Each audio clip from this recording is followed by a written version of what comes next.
আমি আর পারছি না, আমাকে ছেড়ে দিন, আমার খুব কষ্ট হচ্ছে, প্লিজ আমাকে ছেড়ে দিন। এই চুপ কর, আমি তোকে বিয়ে করেছি। তোকে কি ছেড়ে দেওয়ার জন্য এতগুলো টাকা দিয়ে তোকে বিয়ে করেছি নাকি? দেখ, আজকের জন্য তোকে কিনে নিয়েছি, বিয়েও করেছি।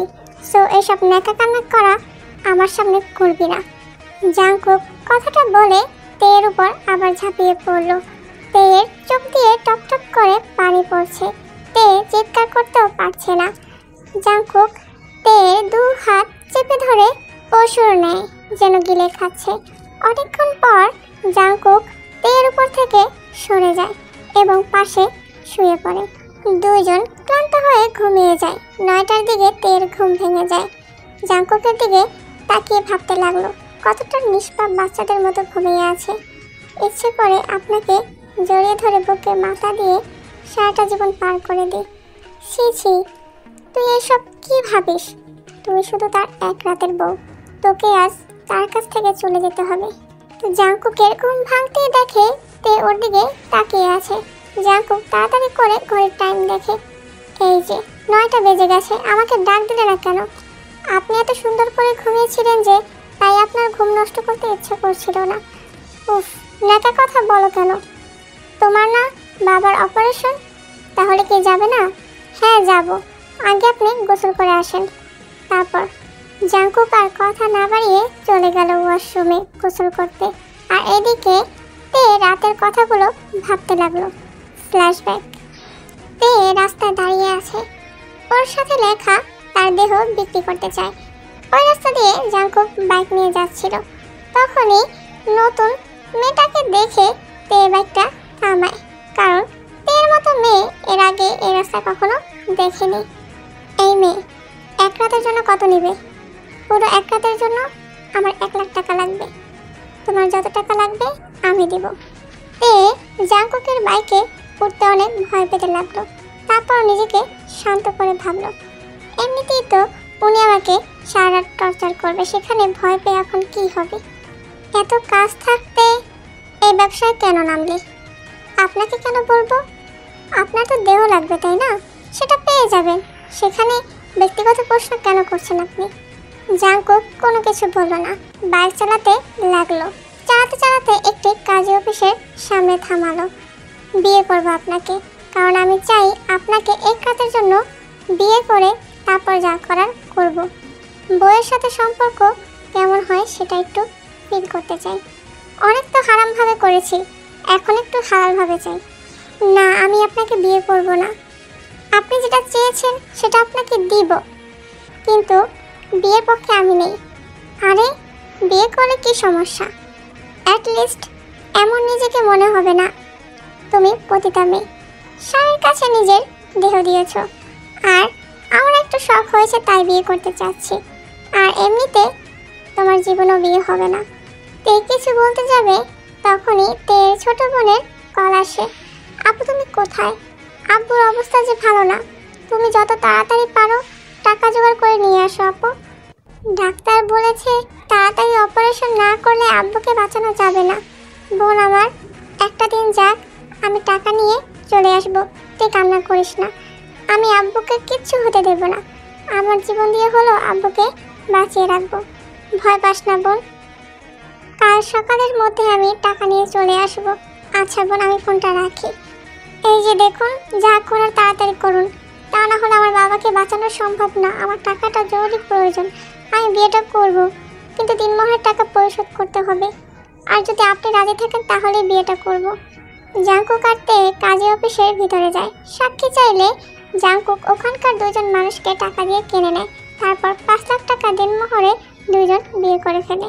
তে রাতের কথা ভাবা শেষ করে কয়েক ফোঁটা পানি ফেললো। জাংকুক এদিকে গোসল করতে লাগলো। তে পুরো রুম গোছাতে লাগলো। জাংকুক বের হলে তে প্রশ্ন করলো, আমি কি আপনার প্যান্ট শার্টগুলো একটু নিয়ে যেতে পারি? আমি ওয়াশরুমে, আমার তো পরার মতো কিছু নেই। পাশের রুমে গিয়ে দেখো, অনেকগুলো ড্রেস পাবে। আমার ছোট কাজিনের ড্রেস আছে। আসলে এখানে কেউ থাকে না, মাঝে মাঝে সবাই ঘুরতে আসে, আর আমি শুধু একাই এখানে থাকি। 1 মাস পর ঢাকা চলে যাব। তারপর তে পাশের রুমে গিয়ে আলমারি থেকে একটা থ্রি-পিস নিয়ে আসে এবং ওয়াশরুমে গিয়ে গোসল করে থ্রি-পিসটি পরে নেয়। তে আয়নার সামনে চুল আঁচড়াতে লাগলো। জাংকুক তের দিকে অপলক দৃষ্টিতে তাকিয়ে থাকলো। জাংকুক আস্তে আস্তে করে তের পেছন থেকে জড়িয়ে ধরলো এবং তে জাংকুকের স্পর্শ পেয়ে চোখ বন্ধ করে ফেললো। জাংকুক তেকে সামনের দিকে ঘুরিয়ে গলায় কিস করতে লাগলো। তে সাথে সাথে জাংকুককে সরিয়ে দিয়ে বলল, আর না, কি করছেন? কেবল গোসল করলাম। আচ্ছা, আমাকে সারেন রান্না করতে হবে তো। এই বলে তে চলে যেতে নিলে জাংকুক জিজ্ঞাসা করে, আচ্ছা তোমার বাবা কোন হসপিটালে ভর্তি? তারপর তে হসপিটালের নামটি বলে নিচে চলে আসে। 1 ঘন্টা পর জাংকুক যখন নিচে আসে, এসে দেখে তে কান্না করছে। এই যে, তুমি কান্না করছো কেন? তোমার বাবার অপারেশন শুরু হয়ে গেছে আর তোমার বাবার কিচ্ছু হবে না। কি? আমার আব্বুর অপারেশন শুরু হয়ে গেছে?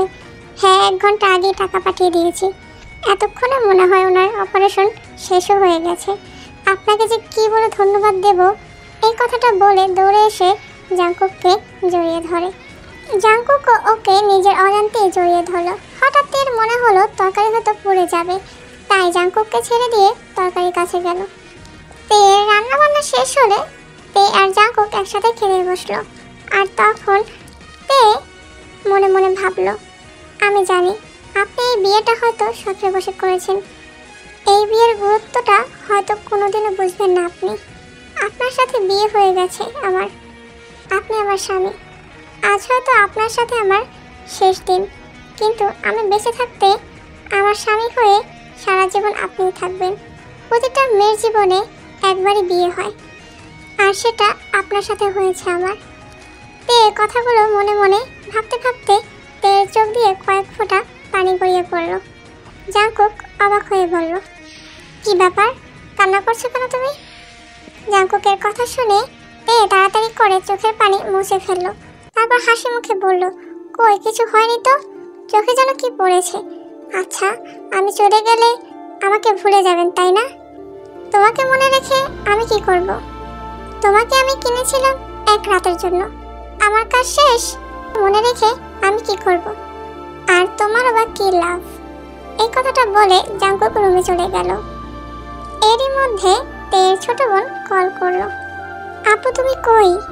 আব্বুর অপারেশন হয়ে গেছে আর আব্বু এখন একদম সুস্থ আছে। 3 দিন পর আব্বুকে নিয়ে যেতে পারবো। আচ্ছা, তুই আব্বুর পাশে থাকিস, আমি যত দ্রুত সম্ভব চলে আসব। তে ফোনটা কেটে দিয়ে জাংকুকের দিকে তাকিয়ে বলল, তাহলে আমি আসি। আর হ্যাঁ, নিজের খেয়াল রাখবেন। আর এসব বাদ দিয়ে একটা বিয়ে করে নিন, তাহলে সুখী হবেন। এসব নিয়ে তোমার ভাবতে হবে না, তুমি এখন যেতে পারো। এই বলে জাংকুক 10,000 টাকা বের করে তের হাতে তুলে দেয়। আমি এই টাকা নিতে পারবো না, আপনি অলরেডি আমার অনেক বড় উপকার করেছেন, এর আমি কোনোদিনও শোধ করতে পারবো না। তে টাকাটা না নিয়ে চলে আসলো। জাংকুক তের বিষয়ে কিছুটা ভাবতে লাগলো। জাংকুক খাটের উপরে বসে ভাবতে লাগলো যে মেয়েটার আত্মসম্মান অনেক, আবার নিজের বাবার জীবন বাঁচাতে নিজের দেহ পর্যন্ত বিক্রি করে দিয়েছে। এই দুনিয়াতে কত ধরনের যে মানুষ আছে, উফ, আমার এসব ভেবে কাজ নেই। জাংকুক, এসব ভাবা বাদ দে, এই সাবজেক্ট এখানেই ক্লোজ। তে হসপিটালে গিয়ে ওর আব্বু আর বোনের সাথে দেখা করে। ওর বোনকে খাবার খাইয়ে দিয়ে ও বাইরে চলে যায়। কাজ খুঁজতে তে বের হয়, সারাদিন কাজ খুঁজে পায় না। অবশেষে তের এক পরিচিত আন্টির থেকে একটা কাজ পায়। তে খুশি হয়ে হসপিটালে আসে এবং ওর বোন রোজিকেও জানায় এই কথা। তারপর রোজিও খুশি হয়ে যায়। তারপর 2 বোন বাসায় গিয়ে রাতের খাবার খেয়ে ঘুমিয়ে পড়ে। সকালে ঘুম থেকে উঠে আবার হসপিটালে গিয়ে ওর আব্বুকে বাসায় নিয়ে আসে। তুই এই 5 লাখ টাকা কোথায় পেয়েছিস? তে কথাটা শুনে থতমত খেয়ে যায়। তে ওর বাবার দিকে তাকিয়ে কি বলবে বুঝতে পারে না। তের আব্বু আবার জিজ্ঞাসা করলো। তে বলল, ওইসব বাদ দাও আব্বু, তুমি সুস্থ হয়েছো এতেই খুশি। আমি জানতে চাচ্ছি তুই এতগুলো টাকা কোথায় পেয়েছিস? আব্বু, যেখান থেকে পাই না কেন, আমি হালালভাবে টাকা এনেছি, কিন্তু আমি বলতে পারবো না এই টাকা কোথায় পেয়েছি। আমাকে ক্ষমা করে দিও প্লিজ। আমার কাছে এই প্রশ্নের উত্তর খুঁজতে এসো না। তে কথাটা বলে কান্না করতে লাগলো। তের বাবা তের কথা শুনে আর কিছু বলল না। মেয়েকে কান্না করতে দেখলে তার কি ভালো লাগে? কিন্তু তের আব্বু কিছুটা সন্দেহ হলো। তে এমন কিছু করেছে যেটা তের অনেক বড় ক্ষতি করেছে। তের আব্বু বলল, আমার জন্য নিজের ক্ষতি করে থাকলে তাহলে শুনে রাখ, আমাকে বাঁচাতে গিয়েও আমাকে মেরে ফেলেছিস। তে ওর বাবার মুখ চেপে ধরে কান্না করতে করতে বলল, প্লিজ বাবা, এই কথা বলো না। এই দুনিয়াতে তুমি ছাড়া আমাদের কেউ নেই। ছোটবেলায় মা আমাদের ছেড়ে চলে গেছে, আর তুমিও যদি চলে যাও তাহলে আমাদের আর কেউ থাকবে না। আমরা যে একেবারে এতিম হয়ে যাব। কথাটা বলে তে ওর বাবাকে জড়িয়ে ধরে কান্না করতে লাগলো। আমি বেঁচে থাকার থেকে মরে যাওয়া অনেক ভালো রে মা। তোর ঘাড়ে চেপে বসে থেকে খেতে আমার আর ভালো লাগছে না রে। তুমি সেই ছোটবেলা থেকে আমাদের লেখাপড়া, খাওয়া দাওয়ার সব খরচ তুমি নিজেই চালিয়েছো। আর সেখানে আমি তোমার জন্য যদি 3 বেলা ভাত না খাওয়াতে পারি তাহলে আমি কেমন মেয়ে হলাম বলো? আচ্ছা, তুই কিসের জব নিয়েছিস? তে কিছুটা থমকে গেল। তে ভাবতে লাগলো, না, আব্বুকে আসল কথা বলা যাবে না। যদি বলি আমি কাজের বুড়ো হয়েছি তাহলে আব্বু এটা মেনে নিতে পারবে না। তার থেকে বলি অফিসের জব করি। ওই তো আব্বু, অফিসের কাজ বসে বসে করতে হয়। যাক, শুনে ভালো লাগলো। এর মধ্যেই ওই খালাও চলে আসে। তে ওই খালার কাছে চলে যায় আর সে বলল, যেখানে চাকরিটা ঠিক করে আসলাম না, তারা কিছুক্ষণ আগে আমাকে বলল তোকে নাকি চাকরিতে নিতে পারবে না, ওরা অন্য কাজের মেয়ে নিয়ে নিয়েছে। তবে চিন্তা করিস না, আমি যেখানে কাজ করি সেখানে রান্না করার জন্য একটা কাজের বুয়া লাগবে। এই, তোর হাতের রান্না তো অনেক সুন্দর, তাহলে তুই ওইখানে কাজ করলে তো অনেক ভালো হবে। আর তুই তো রান্না করতেও ভালোবাসিস। এখন চাকরি পেলেই অনেক ভালো হয়, যে কাজই হোক। অতঃপর তে ওই খালার সাথে চলে গেল। ওইখানে গিয়ে তেকে দেখে সবার অনেক পছন্দ হয়ে যায়। তে রাতের রান্নাটা নিজেই করে এবং সবাই বেশ রান্নার প্রশংসাও করে। বাহ, তোমার হাতে তো দেখছি জাদু আছে, তোমাকে চাকরিতে নিয়ে নিলাম, কিন্তু শর্ত হচ্ছে তোমার 3 বেলায় রান্না করতে হবে আর তুমি এখানেই থাকবে। তারপর তেও রাজি হয়ে যায়, কারণ এতে তার এবং তার ফ্যামিলির দুজনেরই খুব ভালো হবে এবং আর্থিকভাবে ভালো সহায়তা পাবে। প্রায় 1 মাস কেটে গেল। আজ প্রথম আপনাকে এত খুশি দেখতে পাচ্ছি। এই 1 মাসে আপনাকে এতটা খুশি আর আনন্দিত কখনোই দেখিনি। খুশি হব না? আমার ছেলে মেয়ে নাতি নাতনি আসবে, ওরা সবাই এখানে থাকবে, এইটা ভেবেই অনেক আনন্দ হচ্ছে আমার। যে হোক, আর তে দুজন মিলে ড্রয়িং রুমে চলে গেল। তারা দাঁড়িয়ে আছে কখন তাদের মেহমান আসবে। ঠিক তখনই তের ফোন বেজে উঠল। ছোট বোনের সাথে কথা শেষ হলে তে ফোনটা রেখে পিছনে ঘুরে অবাক হয়ে গেল। তে বড় বড় চোখ করে তাকিয়ে আছে। তে সামনে তাকিয়ে দেখে জিয়ন জাংকুক জিহোককে জড়িয়ে ধরে আসছে। আর তে সাথে সাথে পেছনে ঘুরে মুখ ঢেকে নিল। দাদিমা, কেমন আছো? উফ মাই সুইট হার্ট, তোমাকে আজ দারুণ লাগছে। তুমি জানো আমি তোমাকে কতটা মিস করেছি। I love you so much. তে রান্নাঘরের দিকে চলে গেল। জাংকুক নিজের রুমে চলে গেল। আর যে হোক এদিকে ওর ছেলে মেয়ে আর বাকি নাতি নাতিদের সাথে কথা বলতে লাগলো। আর তে এদিকে রান্নাঘরে দাঁড়িয়ে ভাবতে লাগলো, হায় আল্লাহ, আমি এখন কি করব? কাজের বুয়া হিসেবে শেষমেশ কিনা নিজের শ্বশুর বাড়িতে চলে আসলাম। কি রে, কি ভাবছিস? তাড়াতাড়ি চল, তাদের তো খাবার দিতে হবে। এটা বলে তেকে টেনে নিয়ে যেতে লাগলো।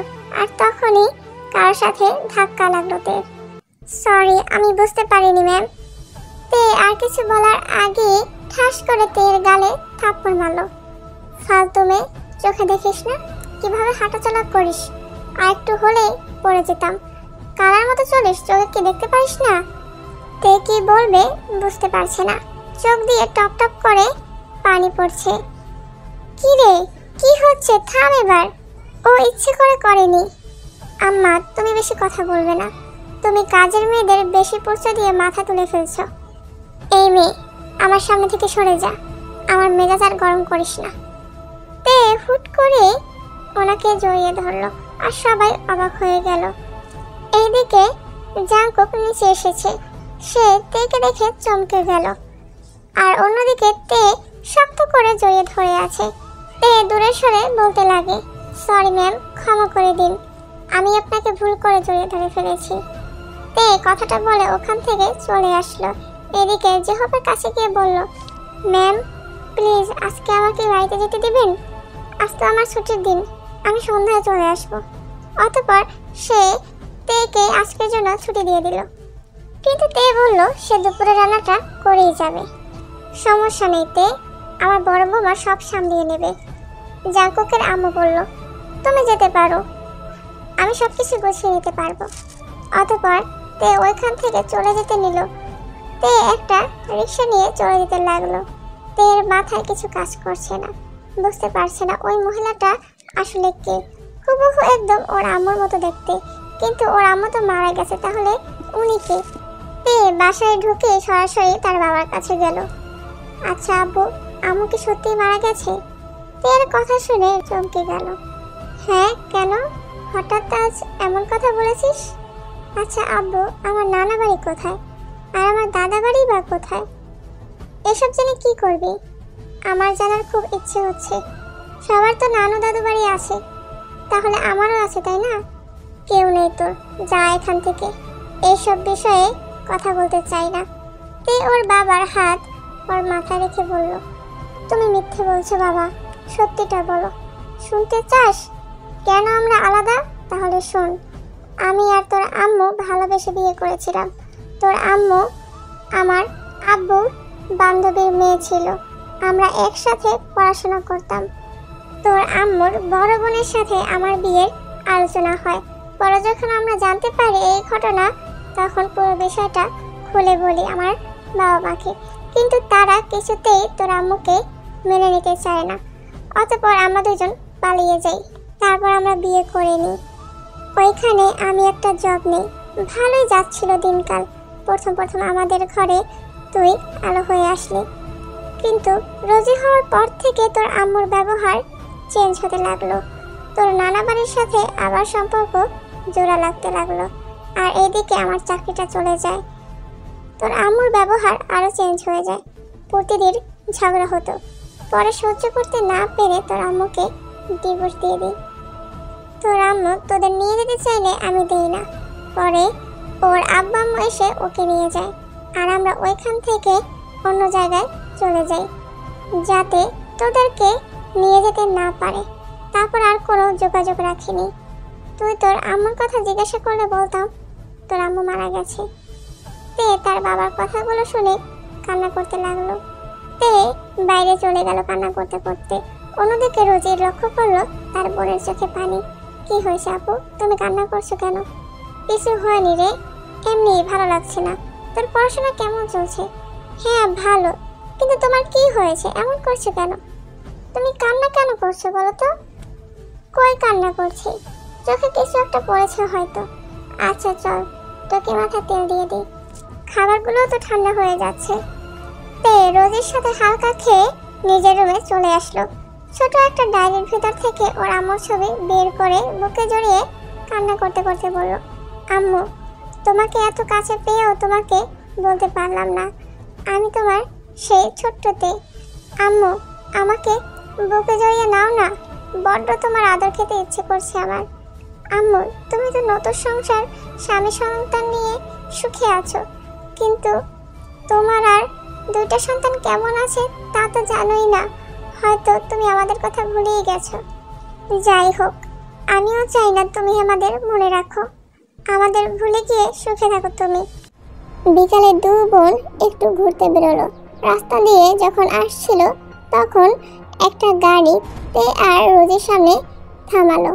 রোজি রেগে গিয়ে বলল, ওই কারা নাকি, আর একটু হলেই তো আপন লেগে যেত, গাড়ি থামানোর আর কোনো জায়গা পান না নাকি, যত সব। রোজির এমন ব্যবহার দেখে জাঙ্কুক অনেক মজা পাচ্ছিল। জাঙ্কুক রুকালে আলতো করে টিপে দিয়ে বলল, ওরে বাবা, পিচ্চিটা তো দেখি আগুন, খুব রাগে। এত রাগ, তোমার নাম কি?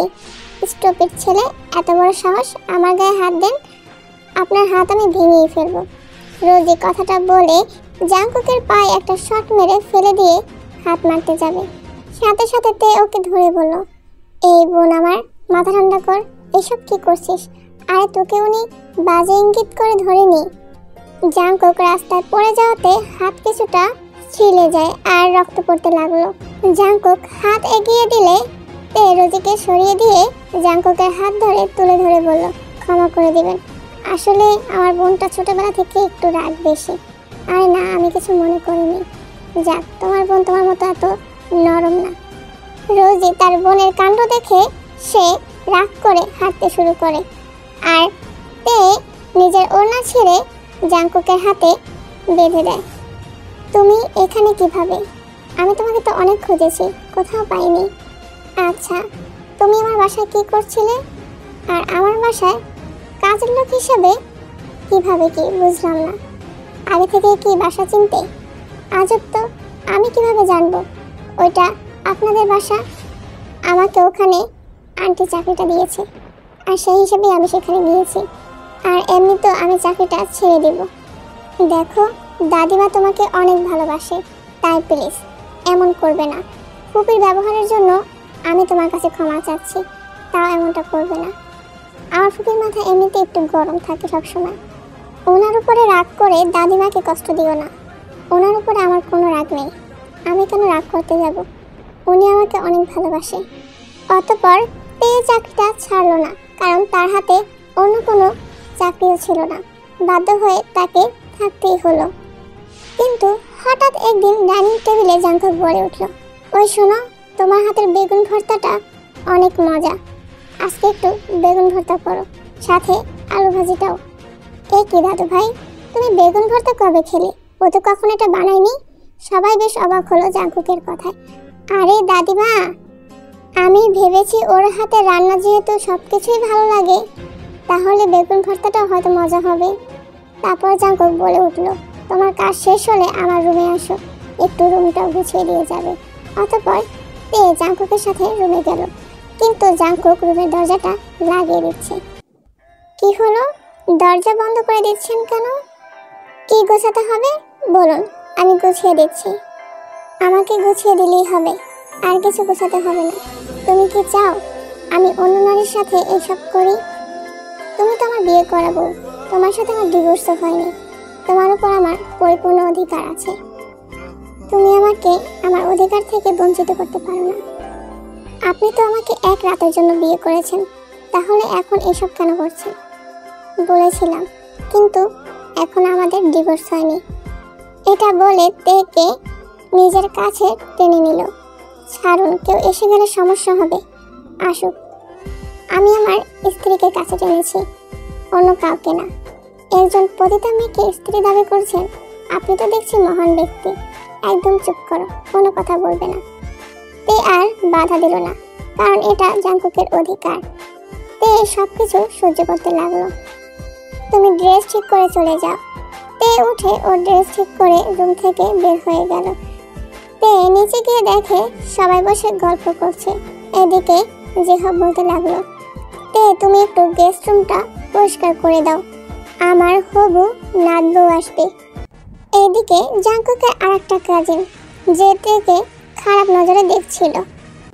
এই মেয়ে, আর মাথা একটু টিপে দেবে? আপনি রুমে যান, আমি আসছি। তারপর তে তার রুমে চলে যায় এবং মাথায় সুন্দর করে হাত বুলিয়ে দিতে লাগলো। তে ওর আম্মুর দিকে এক পলকে তাকিয়ে আছে। তের খুব ইচ্ছে করছে ওর আম্মুর কোলে মাথা দিয়ে শুয়ে থাকতে। এই মেয়ে, আমি লক্ষ্য করেছি, তুমি আমার দিকে এভাবে তাকিয়ে থাকো কেন? আর সকালে আমাকে ওইভাবে জড়িয়ে ধরলে কেন? তের এই কথাগুলো শুনে ভিতরটা মোচড় দিয়ে ওঠে। আসলে আপনাকে দেখতে আমার পুরো আম্মুর মতো, তাই আপনার দিকে তাকিয়ে থাকতে অনেক ভালো লাগে। আপনাকে দেখলেই আমার আম্মুর কথা মনে পড়ে। তের মা আর কিছু বলল না। তে সারা রাত মাথায় হাত বুলিয়ে দিল। আর এদিকে তের মা খুব ভালোভাবে ঘুমিয়ে পড়ল। ঘুম থেকে উঠে দেখে তে ওর হাতটা শক্ত করে জড়িয়ে ধরে ঘুমিয়ে আছে। সে নিজের অজান্তে তের মাথায় হাত বুলিয়ে দিতে লাগলো। সকালে চা দেওয়ার সময় যখন জাংকুকের কাজিনকে চা দিতে যায়, তখন হুট করে তের হাতগুলো ধরে ফেলে। তুমি এত হট কেন? তোমাকে দেখলেই আমার অন্যরকম ফিলিংস হয়। সি সি, কি বলেন আপনি? আমার হাত ছাড়ুন, না হলে আমি চিৎকার করব। সাথে সাথে হাতটা ছেড়ে দিল এবং তে নিজের রুমে দৌড় দিয়ে চলে যায়। কিছুক্ষণ পরেই তেকে ডাকা হয় জাংকুকের ঘরে চা দেওয়ার জন্য। জাংকুক তের হাতটা ধরে ফেলে। প্লিজ আমাকে এভাবে আর ধরবেন না, আপনি আর আমার কাছে আসবেন না, দয়া করে প্লিজ। আপনার হুবু বউ চলে এসেছে এখন, আমি চাই না আপনার হুবু বউ বাদে অন্য কারোর সাথে আপনি এতটা গভীর হন। আপনার হুবু বউকে নিয়ে আপনার এখন ভাবা উচিত। তুমি আমার বউ আর ও আমার হুবু বউ, ওর মাঝে আর তোমার মাঝে অনেক পার্থক্য। আর আমি তো কোনো অন্যায় করছি না, আমি আমার বউকে ধরেছি। আমাকে ডিভোর্স দিয়ে দিন, আপনার হুবু বউকে নিয়ে সুখে থাকেন। আমি আপনার চাহিদা মেটানোর মেশিন মাত্র, আমি আপনার স্ত্রী হতে পারবো না কখনো। আমি এটা জানি, আপনার সাথে আমার যায় না। আমি আপনার থেকে স্ত্রীর অধিকার চাইও না, শুধু একটা জিনিস চাই, আপনি নিজেকে পরিবর্তন করুন। আপনি আপনার হুবু বউকে ঠকিয়েন না, এক নারীর প্রতি আসক্ত থাকার চেষ্টা করুন। এটা বলে তে রুম থেকে বেরিয়ে চলে যায় আর চোখ থেকে পানি পড়তে থাকে। দুপুরে লিজা জাংকুকের হাত থেকে খাবার খেতে চায়, কিন্তু জাংকুক কিছুতেই রাজি হচ্ছে না। তে লিজার এসব ন্যাকামো দেখে জাংকুকের সাথে মনে মনে ভীষণ জেলাস হচ্ছিল আর কষ্টও হচ্ছিল, কিন্তু নিজেকে স্বাভাবিকভাবে রাখার চেষ্টা করছে সবার সামনে। জাংকুক তাকিয়ে আছে তের দিকে। এরই মাঝে তের ফোনটা বেজে উঠল। তার ছোট বোনের অ্যাক্সিডেন্ট হয়েছে। সবাই যখন জানতে পারে তখন জাংকুক তাড়াতাড়ি নিজের গাড়িটা বের করে এবং তেকে নিয়ে হসপিটালের উদ্দেশ্যে রওনা হয় এবং তেকে যথাসম্ভব সান্ত্বনা দেওয়ার চেষ্টা করে। আমি কি করব বুঝতে পারছি না, নিজের কাছে নিজেকে অনেক অপরাধী মনে হচ্ছে। তোদের লাইফটা আমি শেষ করে দিয়েছি, আমার মতো বাবা থাকার থেকে না থাকা ভালো। তে সাথে সাথে ওর বাবার মুখটা চেপে ধরলো। বাবা, এই কথা তুমি কখনো বলবে না। এইদিকে জাংকুক ওদের কোনো কথা তেমন বুঝতে পারছে না। নীরব দর্শকের মতো জাংকুক তাদের দেখে গেল। এই ছেলেটা কে? তারপর তে সবকিছু বলল। তের বাবা জাংকুককে জড়িয়ে ধরে কপালে চুমু দিয়ে বলল, কত বড় হয়ে গেছে। আমাকে কি আপনি চেনেন আঙ্কেল? না মানে আপনাকে চিনবে কিভাবে? আপনাদের ব্যাপারে বলেছিলাম তাই আর কি। আচ্ছা আপনি বাসায় চলে যান, সমস্যা নেই, আমি এখানে থাকতে পারবো। তে তুই চলে যা, আমরা এখানে আছি। তারপর তে আর জাংকুক বাসায় ফিরে যায়। তুমি তোমার বোনের কাছে থাকা বাদ দিয়ে এখানে চলে আসলে কেন? ওখানে আব্বু আছে, সমস্যা নেই। তে কাঁদতে কাঁদতে রুমে চলে যায়। তারপর তার বাবাকে কল দিয়ে সবকিছু বলে দেয়, সে কোথায় কাজ করে এবং কোথায় কাজের বুয়া হয়ে আছে। হায় রে কপাল, নিজের নানির বাড়িতে তুই কাজের বুয়া। ইস, এই দিনটা দেখার আগে আমার মৃত্যু হলো না কেন? তে তার বাবাকে বুঝিয়ে ফোনটা রেখে দিল। প্রতিদিনের মতো রান্নাবান্না শেষ করে হসপিটালে যেতে লাগলো। রোজির জ্ঞান ফিরছে না, দিন দিন অবস্থা খারাপ হয়ে যেতে লাগলো। আর এদিকে জাংকুকের বিয়ের দিন ঘনিয়ে আসতে লাগলো। একদিন তে আনমনে কাজ করছিল। চা বানিয়ে জাংকুকের কাজিনের রুমে নিয়ে গেলে তের হাত ধরে জবরদস্তি করতে লাগলো। এরই মাঝে জাংকুকও এই রুমে চলে আসে। এই অবস্থা দেখে ওর কাজিনকে লাথি দিয়ে তের উপর থেকে সরিয়ে দেয়। তোর এত বড় সাহস, ওর গায়ে হাত দিয়েছিস, আজকে তোর হাত ভেঙে ফেলবো। এরই মধ্যে লিজাও চলে আসে। ওই মেয়ের জন্য তুমি নিজের ভাইকে কেন মারছো? ওই মেয়েটারই নজর খারাপ আমি দেখেছি। ও সবসময় এই ঘরের আশেপাশে ঘুরঘুর করে। একদম চুপ, একটা বাজে কথা বলবে না ওর নামে। আমি জানি তে কেমন। আর শোন, তোকে আমি একটা কথা স্পষ্ট হয়ে বলে দিচ্ছি, তোকে যেন তাইয়ের আশেপাশেও না দেখি। এই বলে জাংকুক তের হাত ধরে রুম থেকে চলে গেল। ভাবি, একটা জিনিস খেয়াল করেছেন, ভাইয়া এই মেয়েটার প্রতি বেশি ভালোবাসা দেখাচ্ছে, তাই না? আমার কেন জানি মনে হয় ওরা একে অপরকে আগে থেকে চেনে, ওদের মধ্যে কিছু একটা আছে। একদম, আমিও সেটা খেয়াল করেছি। আমারও মনে হয় ওদের কোনো না কোনো কানেকশন আছে। যাই হোক শোনো, এই মেয়েটাকে বাড়ি থেকে বের করতে হবে, না হলে অনেক বড় সমস্যা হয়ে যাবে। অন্যদিকে ও কবে থেকে তোমাকে ডিস্টার্ব করে? যেদিন থেকে আমাকে দেখেছে সেদিন থেকে আমার পিছু নিয়েছে। আমাকে আগে কেন বললে না? আর একটু হলে কি হতো, একবারও কি ভেবেছো? বলে কি হবে, আমি তো একটা পতিতা, আমার সাথে আর ভালো কি আশা করা যায়? তের কথা শুনে জাঙ্কুক রেগে ওঠে। তেকে মারতে গিয়েও মারলো না জাঙ্কুক। এই, আমার থেকে এক্ষুনি তুই চলে যা, আমার সামনে থেকে তুই এক্ষুনি যা বলে দিচ্ছি, খুব খারাপ হয়ে যাবে। তে জাঙ্কুকের রুম থেকে বের হয়ে আসলো এবং নিজের চোখগুলো মুছতে লাগলো। এরই মাঝে খবর পেল তার বোনের অবস্থা ভালো না, আর বারবার আম্মু আম্মু মুখে বলছে।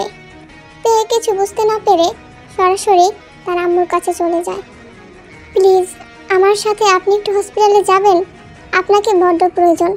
আপনাকে বলেছিলাম না আমার আম্মুকে দেখতে আপনার মতো, আমার বোনকে আপনাকে দেখিয়ে বলবো আপনি আমাদের আম্মু। প্লিজ আমার এই রিকোয়েস্টটা রাখেন, আমার বোনের অবস্থা ভালো নেই, প্লিজ আপনি আমার সাথে চলেন, আমি আপনার পায়ে ধরছি। তে অসহায় হয়ে জোরে জোরে কান্না করতে লাগলো। তে ওই বাসা থেকে বের হয়ে চলে আসলো। হসপিটালে গিয়ে ওর আব্বুকে বলল, আব্বু আম্মুকে আনতে পারিনি। আব্বু আম্মু আমার কথা বিশ্বাস করলো না, আমি এখন কি করব বলো না আব্বু। আর কিছু করতে হবে না, রোজি আর এই দুনিয়াতে নেই, ও আমাদের ছেড়ে অনেক দূরে চলে গেছে। আর ওইদিকে ম্যাম, তে আপনাকে মিথ্যা বলেনি, ওর বোন আসলে অনেক অসুস্থ, মেয়েটা বড্ড মামা করছে, আমি দেখতে গেছিলাম। ওর বোন কোন হসপিটালে, আমাকে নিয়ে যাবে? আমার বুকের ভেতরে কেমন যেন একটা অনুভব হচ্ছে, বুকের ভেতর অজানা এক চাপা কষ্ট পাচ্ছি যেন। এরই মাঝে বাড়িতে খবর আসে রোজি মারা গেছে। এই ছোট মেয়েটা অকালে চলে গেল, ভাবতেই কেমন কষ্ট হচ্ছে। কি, রোজি মারা গেছে? আমি বিশ্বাস করতে পারছি না, এইটুকু মেয়ে কিভাবে আমাদের ছেড়ে এত তাড়াতাড়ি চলে গেল। অতঃপর জাঙ্কুক সবাইকে নিয়ে হসপিটালে চলে যায়। তে তার আম্মুকে দেখে বলল, আপনি এখানে কেন এসেছেন, কি দেখতে এসেছেন?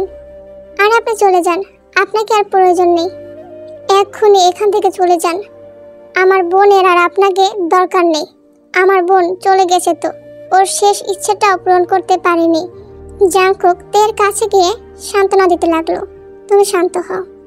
আর এই যে রোজি, ওঠো, এভাবে ঘুমিয়ে আছো কেন তুমি? দেখতে পাচ্ছ না আমাদের কি অবস্থা তোমার জন্য? এই যে তোমাকে ধরেছি, এখন আমাকে মারবে না? আমরা সত্যি মানতে পারছি না রোজি আমাদের ছেড়ে এভাবে চলে যাবে। আপনারা না মানলে কি আসে যায়, আমার বোন তো চলে গেছে, যান আপনার ফুপিকে নিয়ে চলে যান। বিশ্বাস করেন, আপনাদের সাথে দেখা না হলে আমার বোনটাকে হারাতে হতো না এভাবে, আপনারা চলে যান প্লিজ। তের চিৎকার শুনে ভিড়ের মধ্যে তের বাবাও ভিতরে আসে। তের বাবাকে দেখে তের মা এবং দাদিমা সবাই অবাক হয়ে যায়। আব্বু, এই মহিলাটাকে চলে যেতে বলো, আমার আর ওনাকে সহ্য হচ্ছে না, শুধুমাত্র ওর জন্য আমার ছোট বোনের শেষ ইচ্ছেটা পূরণ করতে পারিনি। আমার ছোট বোনটা একটা আক্ষেপ নিয়ে দুনিয়া ছেড়ে চলে গেল। তের মায়ের বুঝতে বাকি রইল না, তে আর রোজি তার সন্তান। সে চিৎকার করে রোজিকে জড়িয়ে ধরে কান্না করতে শুরু করলো। এভাবে অনেক দিন কেটে যায়। তে এখন কারোর সাথে কথা বলে না, সারাদিন একা একা রুমে শুয়ে থাকে, খাওয়া দাওয়া প্রায় ছেড়ে দিয়েছে। তের অবস্থা প্রায় খারাপের দিকে যাচ্ছে। এদিকে তের মা তের সামনে আসার সাহসও পাচ্ছে না। অন্যদিকে জাঙ্কুক বারবার তের সাথে দেখা করতে আসলেও তে জাঙ্কুককে ফিরিয়ে দিচ্ছে। সব দোষ আমার, আমি আমার সন্তানদের কাছে থাকলে আমার ছোট মেয়েটাকে হারাতে হতো না। আমার মেয়ে দুটা কত কষ্ট পেয়েছে জীবনে, আমি ওদের পাশে থাকলে এতটা কষ্ট পেতে হতো না, আর আমারও এই না পাওয়া আক্ষেপ থাকতো না। অতঃপর কিছুদিন পর তের মায়ের সাথে তের সম্পর্ক একটু স্বাভাবিক হতে থাকে। আর এদিকে জাঙ্কুক আর লিজার বিয়ের দিন চলেই আসলো। সারা বাড়ি সুন্দর করে সাজানো। তে ছাদের উপরে এই গাড়িতে দাঁড়িয়ে আছে। তখনই পিছন থেকে জাঙ্কুক বলল, তে আমি এই বিয়ে করতে চাই না, আমি তোমাকে ভালোবাসি, আর তুমি তো আমার স্ত্রী, আমাদের বিয়ে হয়ে গেছে, আমি দ্বিতীয় বিয়ে করতে চাই না। আপনি কেমন স্বামী, নিজের সামনে নিজের স্ত্রীকে এতটা অপমান হতে দেখেও চুপচাপ দাঁড়িয়ে দেখেন, কাউকে কিছু বলার সাহস পান না? আপনার মতো স্বামীর আমার কোনো দরকার নেই, আমি আপনাকে ডিভোর্স লেটার পাঠিয়ে দেব, আপনি লিজাকে বিয়ে করে সুখে থাকেন। সন্ধ্যার দিকে লিজা আর জাঙ্কুকের বিয়ে পড়ানো শুরু হয়ে গেল। জাঙ্কুককে রেজিস্টার খাতায় সাইন করতে বললে জাঙ্কুক সাইন না করে বসে থাকে। কি হলো, সাইন করছো না কেন তুমি? তোমার কি আমাকে বিয়ে করার কোনো ফিলিংস নেই? জাঙ্কুক আর নিজেকে আটকে রাখতে পারলো না। আমাকে ক্ষমা করে দাও, আমি তোমাকে বিয়ে করতে পারবো না, আমি বিবাহিত। এটা বলে জাঙ্কুক সোজা তের কাছে চলে যায়। তে, বিশ্বাস করো, তোমাকে বিয়ে করার পর আমি নিজেকে পরিবর্তন করে ফেলেছি। বিশ্বাস করো, আমি তোমাকে ভালোবাসি। জাঙ্কুকের কথাগুলো শুনে তে আর নিজেকে ধরে রাখতে পারলো না। তের চোখ থেকেও পানি পড়ে যাচ্ছে, আর সবাই অবাক হয়ে ওদের দিকে তাকিয়ে আছে। তের বাবা সাথে সাথে তের গালে থাপ্পড় দিয়ে বসলো। তুই আমাদের না জানিয়ে বিয়ে করে ফেলেছিস? আঙ্কেল, আপনার মেয়ে বিয়ে করেছে এজন্য মারছেন, আর সে আপনাকে কতটা ভালোবাসে সেটা কি আপনি জানেন?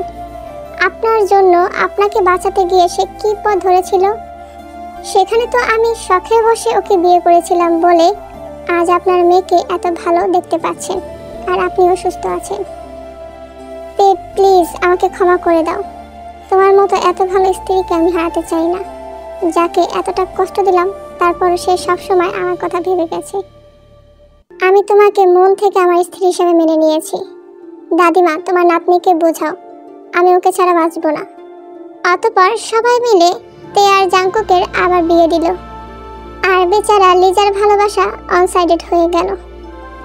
এই গল্পটা এখানে শেষ করছি। এমনিতেই অনেক বেশি বড় হয়ে গেছে। কেমন লেগেছে গল্পটা সবাই কাইন্ডলি কমেন্ট করে জানাবে। আর এই গল্পটা অন্য কেউ দিয়ে থাকলে আমার জানা নেই, আমার ভালো লেগেছে তাই আমি গল্পটা দিলাম।